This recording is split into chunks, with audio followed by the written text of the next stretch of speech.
All right, today we're tackling the story of Amul, India's absolute giant of a dairy brand. And it's a fascinating paradox, really. How did a company that spends next to nothing on advertising become a household name and a total market leader? Well, the secret? It isn't in some massive, flashy ad campaign. It's actually all about the power of community. So here's how we're going to break it all down. First, we'll tackle what I'm calling the Amul paradox. Huge brand, tiny budget. Then we'll get into their secret sauce, empowering farmers. After that, we'll look at their Taste of India strategy. And of course, we have to talk about the legendary Amul girl. Finally, we'll wrap up by looking at what's next for this dairy powerhouse. Okay, so first up, the Amul paradox. This is really the heart of the whole mystery, right? How did Amul get so big while basically ignoring the modern marketing rulebook? Yeah, this is the big question that gets business experts so excited. Think about it. Most huge brands, they just throw mountains of cash at advertising to stay relevant. It's what you do. But Amul? Nope. They go a completely different route. So, just how different are we talking? And this chart right here just lays it all out. It's a huge gap. On one side, you have your typical big company spending, 8, maybe 10% of their revenue on ads. And then you have Amul cruising along at just 1 or 2%. That's not just cutting a corner. It's playing a totally different game. So what's the secret? How do they pull this off? Well, the answer, it turns out, is baked right into its DNA. See, Amul isn't your standard corporation. It's a cooperative. And that single fact, that structure, is the engine behind their entire model. It changes absolutely everything. It's this incredible 3-tier system that's a marvel of logistics. It all starts at the ground level, with millions of farmers in thousands of villages. From there, the milk goes to district unions for processing. And finally, a state-level federation takes over to market and sell the final products. It's genius!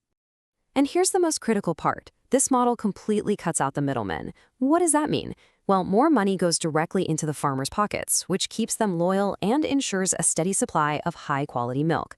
And for us, the consumers, it means lower prices. It's a win-win that builds this incredible foundation of trust and value. This structure also makes their marketing super efficient. Instead of launching separate brands for butter, then for cheese, then for ice cream, which costs a fortune, they put everything under one single, powerful, trusted name, Amul. It's called an umbrella strategy, and it saves them a ton of money while making the brand stronger with every new product they launch. Okay, so we've seen the business model. Now let's dig into how that translates into a marketing playbook. Amul has absolutely nailed the classic 4 Ps: product, price, place, and promotion, by customizing each one perfectly for the Indian consumer. So let's do a quick flyby. Their product line. It's huge, with over 50 items all tailored to what people actually want in different regions. The price? Always focused on being affordable for everyone. Their promotion? It's not about big flashy ads, it's about wit, humor, and emotional connection. And then there's place, their distribution.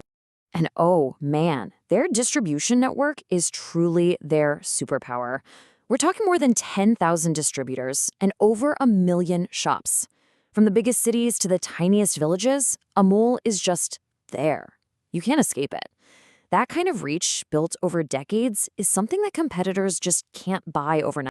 Now, you absolutely cannot talk about Amul's marketing without talking about her. The witty, sharp, polka-dotted icon who has been the voice and face of the brand for more than 50 years. Seriously, the Amul Girl campaign is one of the longest running in history, and for a very good reason. She started back in 1966, but she didn't just stay a cute mascot.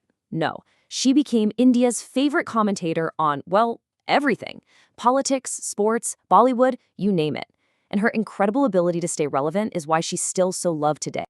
And that tagline, utterly, butterly, delicious. Come on, it's just perfect. It's fun, it's memorable, and it's pure advertising gold packed into just 3 simple words. It's stuck in the minds of generations. But then they took it even deeper with this line, Har Ghar Amul Ghar, which means every home is an Amul home. This wasn't just about selling butter anymore. This was about making Amul a core part of the Indian family identity, something that belongs in your home as much as anything else. Now, here's the really clever part. they haven't been left in the dust by the internet. They've taken that same topical ad idea and turned it into what we now call moment marketing.